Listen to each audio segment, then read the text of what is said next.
Hello everyone, আজকে আমি দেখাবো কিভাবে আমরা আমাদের পুরনো কাজের ব্যাকগ্রাউন্ডগুলো থেকে নতুন করে একটি ব্যাকগ্রাউন্ড তৈরি করতে পারি, যেটা আসলে আমাদের যে কোনো কাজেই লাগতে পারে।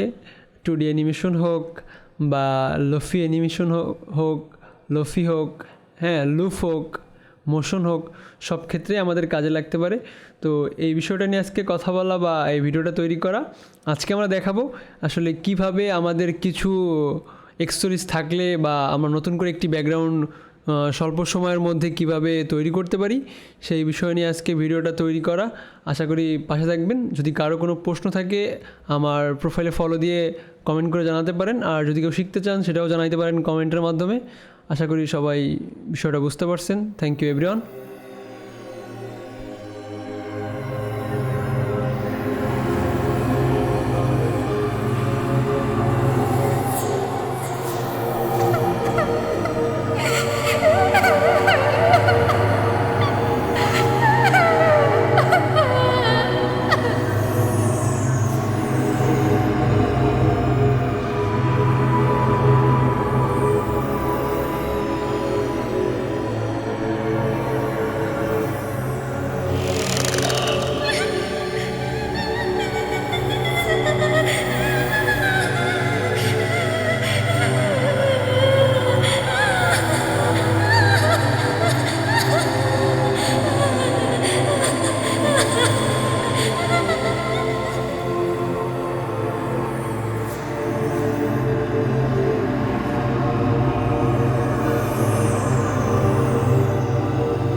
সো ব্যাকগ্রাউন্ডটি আপনাদের কেমন লাগলো দয়া করে জানাবেন কমেন্ট করে। আপনাদের যদি কোনো হেল্পে আসে সেটাও জানাবেন, আমি যদি কোনো হেল্প করতে পারি। তো ভিডিওটি দেখার জন্য সবাইকে থ্যাংক ইউ।